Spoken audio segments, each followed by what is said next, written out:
राजस्थान मृत्यु भोज निवारण की कड़ाई से पालना हेतु मुख्य सचिव तथा पुलिस महानिदेशक राजस्थान जयपुर को पत्र।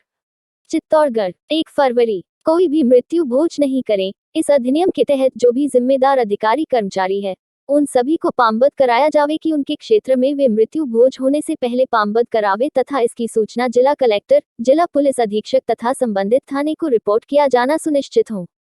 किसी भी हालात में मृत्यु भोज नहीं हो। भारतीय बहुजन साहित्य अकादमी के राष्ट्रीय अध्यक्ष मदन साल्वी ओजस्वी ने इस विषय पर ध्यान आकर्षित कराते हुए लिखा है कि घर परिवार में अपने किसी परिजन की मृत्यु पर एक और जहां दुख और गमगीन माहौल होता है, वहीं परिवार में कमाई करने वाले की मृत्यु हो जाने से घर परिवार आर्थिक रूप से भी टूट जाता है। ऐसे में परिजन की मृत्यु पर अनेकों समाजों में आज भी जमीन, मकान, जेवर बेचकर अथवा गिरवी रखकर मृत्यु भोज करना पड़ता है।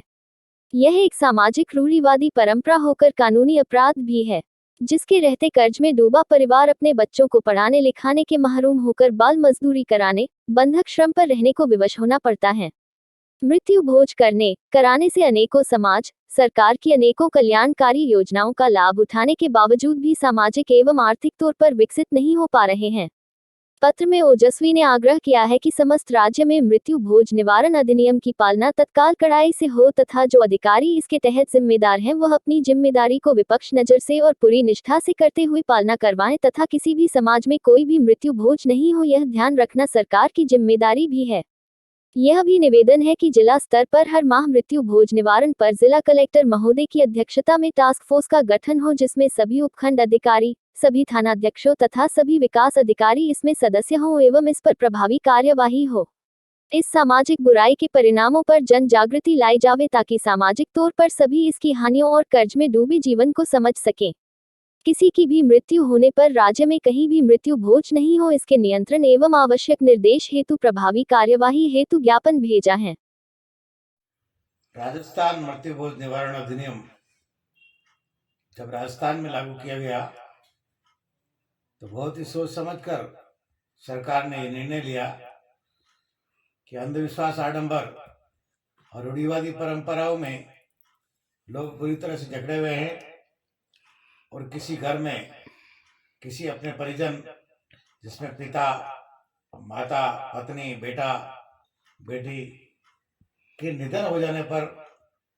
लोग अपनी जमीन, मकान, जड़ जेवर सब कुछ बेचकर गिरवी रखकर भी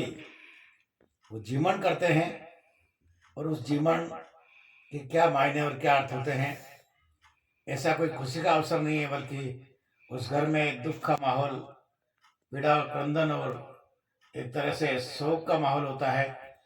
ऐसे में बहुत बड़ी संख्या में लोगों को निमंत्रण देकर के बुलाना और उन्हें जीवन खिलाना, पांचों पकवान बनाकर खिलाना, ये बहुत ही गलत है। और जब राजस्थान मृत्यु भोज निवारण अधिनियम बनाया गया तो उस वक्त उसमें ये प्रावधान किया गया कि इसकी रोकथाम के लिए वहाँ के पटवारी, ग्राम सचिव, वहाँ के जो है अध्यापक और वहाँ के जो स्थानीय थानेदार हैं और जो भी लोकल बॉडी हैं, सरपंच, वार्ड पंच है, उन सब की जिम्मेदारी है कि वो मृत्यु भोज नहीं होने दें। लेकिन ऐसा हुआ नहीं और जब से मृत्यु भोज निवारण अधिनियम बना तब से इसकी पालना कड़ाई से हुई नहीं, कराई नहीं गई और जिनकी जिम्मेदारी थी वो भी काम पड़ने पर बढ़ चढ़ करके अधिक पैसा खर्च करके मृत्यु भोज, गंगोज इस तरह से करते रहे और वाई लूटते रहे। आगे चल करके ये हुआ कि जो गरीब और बिल्कुल पिछड़े लोग हैं, जिनके पास रहने को जमीन नहीं है, मकान नहीं, रहने को, खाने के लिए जमीन नहीं, उपजाने के लिए काम धंधा नहीं है, ऐसे लोगों को भी मृत्यु भोज जबरदस्त करना पड़ा और मृत्यु भोज करने के कारण उनकी जमीनें, मकान बिक गए। और आज भी यही हालत है। जो लोग सरकार की योजनाओं का लाभ उठा रहे हैं लेकिन फिर भी वो आर्थिक रूप से मजबूत और संपन्न नहीं हो पा रहे हैं, अभी भी लोगों की मकान, जमीन बिक रहे हैं और इतना मजबूरी हो जाती है कि बच्चों को बड़े होने पर बाल श्रम कराना पड़ता है, बंधक मजदूर रहना पड़ता है